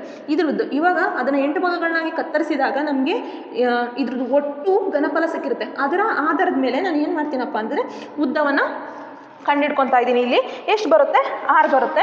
ಇವಾಗ ಬಾಹು ಸಿಕ್ತು. ಈಗ ನೆಕ್ಸ್ಟ್ ಏನಪ್ಪ ಮಾಡ್ತೀರಾ ಅಂತಂದರೆ ಇದನ್ನು ಅನುಪಾತದ ರೂಪದಲ್ಲಿ, ಇದನ್ನು ಮತ್ತು ಇದನ್ನು ಬಳಸ್ಕೊಂಡು ನಾವು ಇದನ್ನು ಅನುಪಾತ ರೂಪದಲ್ಲಿ ಬರಿಬೇಕು ಅಂತ ಹೇಳಿದ್ದಾರೆ. ಈಗ ಏನು ಮಾಡ್ತೀರಿ, ಇದಿಷ್ಟನ್ನು ನೀವು ಬರ್ಕೊಳೋದಾಗಿತ್ತು ಅಂತಂದರೆ ನೋಡಿ, ಹೊಸ ಘನದ ಬಾಹು ಉದ್ದ ಎಷ್ಟು ಸಿಕ್ತಪ್ಪ ಅಂದರೆ 6. ಏನಂತ ಬರೀತೀರಿ, ಹೊಸ ಘನದ ಬಾಹು, ಹೊಸ ಘನದ ಬಾಹು ಎಷ್ಟಿದೆ, 6 ಸೆಂಟಿಮೀಟರ್ ಈ ರೀತಿಯಲ್ಲಿ ಬರೆಯುವಂಥದ್ದು. ಅವ್ರು ಪ್ರಶ್ನೆಯಲ್ಲಿ ಹೇಳಿದಾರಲ್ವ, ಹೊಸ ಘನದ ಬಾಹುವಿನ ಉದ್ದವೇನು ಅಂತ ಹೇಳಿ. ಎಷ್ಟು ಸಿಕ್ಕಿದೆ, ಬಾಹುವಿನ ಉದ್ದ 6 ಸೆಂಟಿಮೀಟರ್ ಅಂತ ಹೇಳಿ ಬರ್ಕೊಂಡಿರೋದು. ಇದಿಷ್ಟು ಆಯಿತು ಅಂದರೆ ನಾನು ನೆಕ್ಸ್ಟ್ ಮುಂದೆ ಹೇಳ್ಕೊಡ್ತೀನಿ, ಮುಂದೆ ಏನು ಬರುತ್ತೆ ಅಂತ ಹೇಳಿ ಮಕ್ಕಳೇ.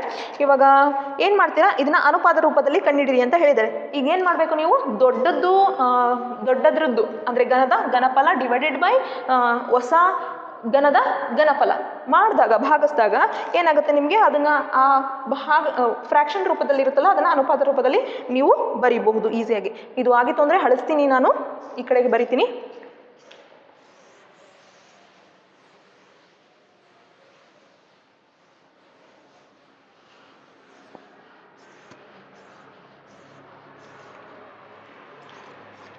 ನೆಕ್ಸ್ಟು ಇವಾಗ ಏನಪ್ಪ ಮಾಡೋದು ಅಂದರೆ ಅನುಪಾತವನ್ನು ಕಂಡುಹಿಡಿಬೇಕು ನಾವು. ನಿಮ್ಗೆ ಹೇಳಿದ್ದೆ ಅಲ್ವಾ, ಫಸ್ಟು ಉದ್ದವನ್ನು ಕಂಡುಹಿಡ್ಕೊಂಡ್ವಿ, ನಂತರ ಅನುಪಾತವನ್ನು ಕಂಡುಹಿಡಲಿಕ್ಕೆ ನಾನು ಏನು ಮಾಡ್ತೀನಿ ಅಂತಂದರೆ ದೊಡ್ಡ ಘನದ ಮೇಲ್ಮೈ ವಿಸ್ತೀರ್ಣ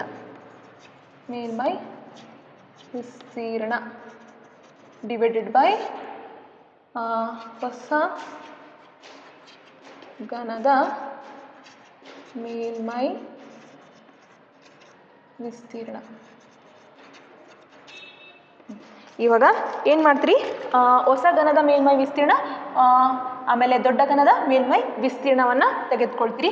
ಇದ್ರದ್ದು ನಿಮಗೆ ಸೂತ್ರ ಗೊತ್ತಿದೆ. ಇವಾಗ ಇದು ಒಂದು ದೊಡ್ಡ ಘನ, ಈ ಘನದ್ದು ಸೂತ್ರ ಮೇಲ್ಮೈ ವಿಸ್ತೀರ್ಣ, ಪೂರ್ಣ ಮೇಲ್ಮೈ ವಿಸ್ತೀರ್ಣ. ಅವ್ರ ಪ್ರಶ್ನೆಯಲ್ಲಿ ಏನು ಹೇಳಿದ್ದಾರೆ ನೋಡಿ, ಅವುಗಳ ನಡುವಿನ ಮೇಲ್ಮೈ ವಿಸ್ತೀರ್ಣವನ್ನು ಕಂಡುಹಿಡ್ಕೋಬೇಕು ನೀವು, ಅದು ಅನುಪಾತ ರೂಪದಲ್ಲಿ ಅಂತ ಹೇಳಿದ್ದಾರೆ. ಇವಾಗ ಇದು ಘನ ಅನ್ನೋದಾದರೆ ಇದ್ರದ್ದು ಮೇಲ್ಮೈ ವಿಸ್ತೀರ್ಣ ಟೋಟಲ್ TSA ಅಂತ ಹೇಳಿ ಕರಿತೀವಲ್ಲ, ಅದ್ರದ್ದು ಸೂತ್ರ ಏನು, ಇಲ್ಲಿ 1 2 ಇವಿಷ್ಟು 6 ಅಂಚುಗಳಿದ್ದಾವೆ. ಆ 6 ಅಂಚುಗಳಿದ್ದಾವೆ ಅಂದರೆ ನಿಮಗೆ ಸೂತ್ರ ಗೊತ್ತಿದೆ, ಹಿಂದೆ ಹೇಳ್ಕೊಟ್ಟಿದ್ದೀನಿ. ಘನದ್ದು ಪೂರ್ಣ ಮೇಲ್ಮೈ ವಿಸ್ತೀರ್ಣ ಎಷ್ಟಿರುತ್ತಪ್ಪ ಅಂದರೆ 6a² ಇರುತ್ತೆ. 6a². ಗೊತ್ತಾಗ್ತಿದೆ ಅಲ್ವಾ ಏನು, 6a² ಇರುತ್ತೆ ಅಂತ ಹೇಳಿ.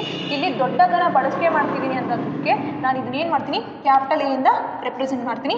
ಈಗ ಹೊಸ ಘನದ ಮೇಲ್ಮೈ ವಿಸ್ತೀರ್ಣ ಅಂದರೆ ಹೊಸದಾಗಿ ಚಿಕ್ಕಗಳು ಘನಗಳಾಗ್ತಾವಲ್ಲ, ಅದಕ್ಕೆ ನಾನು ಏನು ಮಾಡ್ತೀನಪ್ಪ ಅಂತಂದರೆ ಹೊಸ ಘನದ್ದು ಇದ್ದು ವಿಸ್ತೀರ್ಣ, ಇವು ಘನಗಳಾಗಿರ್ತವೆ, ಇದ್ರದ್ದು ವಿಸ್ತೀರ್ಣ ಏನಾಗಿರುತ್ತೆ 6a² ಆಗಿರುತ್ತೆ. ಸ್ಮಾಲ್ ಲೆಟರ್ A ಇಂದ ನಾನು ಏನು ಮಾಡ್ತೀನಿ ಬರ್ಕೊಳೋಂಥದ್ದು.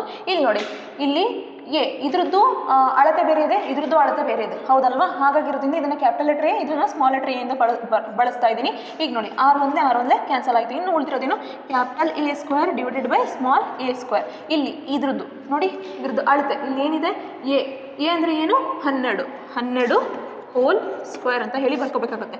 ಈಗ ಸ್ಮಾಲ್ ಲೆಟ್ರ್ ಎ ಅಂತಂದರೆ ಇದ್ರದ್ದು ಅಂಚು ಉದ್ದ ಎಷ್ಟಿದೆ, ಇದನ್ನು ಮೇಲ್ಮೈ ವಿಸ್ತೀರ್ಣವನ್ನು ತೆಗೆದುಕೊಂಡು ಅಂಚುಗಳು ಏನಿದಾವೆ ಇಲ್ಲಿ ಅಂತಂದರೆ ಇದ್ರದ್ದು ನೋಡಿ a³ ಏನು ಸಿಕ್ಕಿದೆ ನಮಗೆ 6 ಅಲ್ವಾ, 6 ಹೋಲ್ ಸ್ಕ್ವೇರ್ ಅಂತ ಹೇಳಿ ಬರ್ಕೊತಾರೆ. ಇನ್ನು ಹೇಗೆ ಬರ್ಕೋಬೋದು ಇದನ್ನು, 12 × 12 ಡಿವೈಡೆಡ್ ಬೈ 6 × 6. 6 1 6 7 16, 6 1 6 7 16 ಏನು ಬಂತು, 2 × 2 ಡಿವೈಡೆಡ್ ಬೈ 1 × 1, 2 2 4/1. ಈಗ ನೋಡಿ ಏನಂತ ಬರೀಬೋದು ಇದನ್ನು, ಈ ರೂಪದಲ್ಲಿರೋದನ್ನು 4:1 ಈ ರೀತಿಯಲ್ಲಿ ನೀವು ಬರೆಯುವಂಥದ್ದು. ಗೊತ್ತಾಗ್ತಿದೆ ಅಲ್ವಾ? ಅವ್ರು ಏನು ಹೇಳಿದ್ದಾರೆ, ಫಸ್ಟು ಪ್ರಶ್ನೆನ ಸರಿಯಾಗಿ ಅರ್ಥ ಮಾಡ್ಕೊಳ್ಳಿ ಮಕ್ಕಳೇ. ಫಸ್ಟು ಹೊಸ ಘನದ ಬಾಹುವಿನ ಉದ್ದವೇನು ಅಂತ ಕೇಳಿದ್ದಾರೆ. ಇವಾಗ ದೊಡ್ಡ ಘನ ಇತ್ತು, ಅದ್ರದ್ದು ಘನಫಲವನ್ನು ಕಂಡುಹಿಡ್ಕೊಂಡಿದ್ದೀನಿ ನಾನು. ಘನಫಲವನ್ನು ಕಂಡುಹಿಡ್ಕೊಂಡೆ. ಇದರಲ್ಲಿ ಈ ದೊಡ್ಡ ಘನನ 8 ಭಾಗಗಳನ್ನಾಗಿ ಮಾಡಿದ್ದಾರೆ. ಅದ್ರದ್ದು ಉದ್ದವನ್ನು ಕಂಡುಹಿಡಿಬೇಕು. ಉದ್ದ ಕಂಡುಹಿಡಿಬೇಕು ಅಂದರೆ ಏನು ಮಾಡ್ತೀರಿ ಅಂತಂದರೆ, ಇವಾಗ ನಮಗೆ ಒಟ್ಟಾರೆ ಎಷ್ಟು ಇದೆ, ಅದು ಕೆಪಾಸಿಟಿ ಸಾಮರ್ಥ್ಯ ಎಷ್ಟಿದೆ ಅನ್ನೋದು ಸಿಗುತ್ತೆ. ಅಂದರೆ ಘನಫಲ ಎಷ್ಟಿದೆ ಇದ್ರದ್ದು ಅನ್ನೋದು ಸಿಗುತ್ತೆ. 8 ಭಾಗಗಳನ್ನಾಗಿ ಮಾಡಿರ್ತೀರಲ್ಲ, ಅದನ್ನು ನಮಗೆ ಸಿಗುವಂಥದ್ದು. ಅದರ ಬೇಸಿಸ್ ಮೇಲೆ ಏನು ಮಾಡ್ತೀರಿ ನೀವು, ಒಟ್ಟು ಬಾಹುವಿನ ಉದ್ದ ಎಷ್ಟು ಅನ್ನೋದನ್ನು ಕಂಡುಹಿಡ್ಕೊಂಡಿದ್ದೀರಿ. ಅದು 6 ಸೆಂಟಿಮೀಟರ್ ಅಂತ ಹೇಳಿ ಸಿಕ್ಕಿರುವಂಥದ್ದು. ನೋಡಿ, ಇಲ್ಲಿ 216ನ್ನು ನಾವು ಸಿಂಪ್ಲಿಫೈ ಮಾಡಿ ಬರೆದಾಗ 6 × 6 × 6 ಅಂತ ಹೇಳಿ ಬರ್ಕೋಬೋದಲ್ವಾ? ಆ ಕಾರಣದಿಂದಾಗಿ ಈ ರೀತಿಯಲ್ಲಿ ಬಿಡಿಸ್ಕೊಂಡಿರುವಂಥದ್ದು ನಾನು. ನೆಕ್ಸ್ಟು ಏನು, ಹೊಸ ಘನದ ಬಾಹು ಎಷ್ಟು ಬರುತ್ತೆ, 6 ಸೆಂಟಿಮೀಟರ್ ಬರುತ್ತೆ. ಈಗೇನು ಮಾಡ್ತೀರಪ್ಪ ಅಂತಂದರೆ, ಇದ್ರದ್ದು ಆಧಾರದ ಮೇಲೆ, ಇವೆರಡರದ್ದು ಆಧಾರದ ಮೇಲೆ ನೀವು ಏನು ಮಾಡಬೇಕು, ಅನುಪಾತ ರೂಪದಲ್ಲಿ ಬರೀರಿ ಅಂತ ಹೇಳಿದ್ದಾರೆ. ಅದು ದೊಡ್ಡ ಘನದ ಮೇಲ್ಮೈ ವಿಸ್ತೀರ್ಣ, ಹೊಸ ಘನಗಳ ಮೇಲ್ಮೈ ವಿಸ್ತೀರ್ಣವನ್ನು ತೆಗೆದುಕೊಂಡು ಏನು ಮಾಡ್ತೀರಾ, ದೊಡ್ಡ ಘನದ ಮೇಲ್ಮೈ ವಿಸ್ತೀರ್ಣ ಡಿವೈಡೆಡ್ ಬೈ ಹೊಸ ಘನದ ಮೇಲ್ಮೈ ವಿಸ್ತೀರ್ಣ ಅಂತ ಹೇಳಿ ತೆಗೆದುಕೊಳ್ತೀರಿ. ಹೊಸದು ಮತ್ತು ದೊಡ್ಡ ಘನ ಅದರದ್ದು ಮೇಲ್ಮೈ ವಿಸ್ತೀರ್ಣ ಏನಿರುತ್ತೆ ನಿಮಗೆ ಗೊತ್ತಿದೆ, ಸೂತ್ರ 6a² ಅಂತ ಹೇಳಿ. ದೊಡ್ಡದಾಗಿರೋದ್ರಿಂದ ಇಲ್ಲಿ ಕ್ಯಾಪಿಟಲ್ ಎ, ಚಿಕ್ಕದು ಇರೋದ್ರಿಂದ ಅಂದರೆ ಹೊಸದಾಗಿ ಬಂದಿರೋವನ್ನ ಸ್ಮಾಲ್ ಲೆಟರ್ ಎ ಇಂದ ನಾನು ರೆಪ್ರೆಸೆಂಟ್ ಮಾಡ್ತಿದ್ದೀನಿ. ಅದರದ್ದು ಅಳತೆ ಅಂಚು ಎಷ್ಟಿದೆ ಅಲ್ಲಿ ಅಂದರೆ ನೋಡಿ, 12 ಇದೆ. ಚಿಕ್ಕದ್ರದ್ದು ಅಂದರೆ ಹೊಸದಾಗಿ ಬಂದಿರ್ತಾವಲ್ಲ, 8 ಪಾರ್ಟ್ಸ್ ಆಗಿ ಮಾಡಿದಾಗ ಬಂದಿರುವಂಥ ಅಂಚುಗಳು ಎಷ್ಟಿರ್ತವೆ ಪ್ರತಿಯೊಂದ್ರದ್ದು ಅಂದರೆ 6 ಇರ್ತವೆ. ಇದನ್ನು ಸಿಂಪ್ಲಿಫೈ ಮಾಡಿ ಬರ್ಕೊಂಡಿದ್ದೀನಿ. 12ನ್ನ 2 ಸರಿ ಬಿಡಿಸ್ಕೊಂಡಿದ್ದೀನಿ, 6ನ್ನು 2 ಸರಿ ಬಿಡಿಸ್ಕೊಂಡಿದ್ದೀನಿ. ನೆಕ್ಸ್ಟ್ ಇದು 6 1 6 2 ಕ್ಯಾನ್ಸಲ್ ಆಗುತ್ತೆ, 6 1 6 6 7 16 ಈ ರೀತಿಯಲ್ಲಿ ಬರ್ಕೊಂಡಿದ್ದೀನಿ ನಾನು. ನೆಕ್ಸ್ಟು 2 × 2 4 ಆಗುತ್ತೆ, 1 × 1 ಒಂದೇ ಬರುತ್ತೆ. ಇದನ್ನ ಅನುಪಾತ ರೂಪದಲ್ಲಿ ನಾವು ಈ ರೀತಿಯಲ್ಲಿ ಬರಿತೀವಿ, 4:1 ಅಂತ ಹೇಳಿ. ಗೊತ್ತಾಗ್ತಿದೆ ಅಲ್ವಾ ಮಕ್ಕಳೇ ಹೇಗೆ ಬಂತು ಅಂತ ಹೇಳಿ? ಇದು ಎಷ್ಟನೇ ಪ್ರಶ್ನೆಯ ಉತ್ತರ ಆಗಿರುತ್ತೆ, 8ನೇ ಪ್ರಶ್ನೆಯ ಉತ್ತರ ಆಗಿರುತ್ತೆ. ಇದನ್ನು ಬರೆದ ನಂತರ ನೀವು ಇದನ್ನು ಬರ್ಕೋಬೇಕಾಗತ್ತೆ. ಇದಿಷ್ಟು ಅರ್ಥ ಆಯಿತು ಅಂತ ಅಂದ್ಕೊಳ್ತೀನಿ. ಇವತ್ತಿನ ತರಗತಿಗೆ ನಾನು ಇಲ್ಲಿಗೆ ನಿಲ್ಲಿಸ್ತಾ ಇದ್ದೀನಿ. ಇನ್ನೂ ಉಳಿದಿರೋ ಲೆಕ್ಕನ ಮುಂದಿನ ತರಗತಿಯಲ್ಲಿ ಹೇಳ್ಕೊಡ್ತೀನಿ. ಸೊ ಇದು ಅರ್ಥ ಆಯಿತು ಅಂತ ಅಂದ್ಕೊಳ್ತೀನಿ. ಇವತ್ತಿನ ತರಗತಿಯಲ್ಲಿ ನೀವೇನೇನೆಲ್ಲ ಕಲ್ತಿದ್ದೀರಿ ಅದು ಮನೇಲಿ ಇನ್ನೊಂದ್ಸರಿ ಪ್ರಯತ್ನ ಮಾಡಿ. ಇವು ಸ್ವಲ್ಪ ಕಾಂಪ್ಲಿಕೇಟ್ ಅಂತ ಅನಿಸ್ಬೋದು, ನಿಮಗೆ ಕಷ್ಟ ಅಂತ ಅನಿಸ್ಬೋದು. ನೀವು ಎಷ್ಟು ಸರಿ ಬರೆದು ಪ್ರಾಕ್ಟೀಸ್ ಮಾಡ್ತೀರಿ ಅಷ್ಟು ನಿಮಗೆ ಯೂಸ್ಫುಲ್ ಆಗುತ್ತೆ. ಸೊ ಇನ್ನೂ ಉಳಿದಿರೋ ಲೆಕ್ಕವನ್ನು ನೀವು ಕೂಡ ಮನೇಲಿ ಪ್ರಯತ್ನ ಮಾಡಿ. Thank you.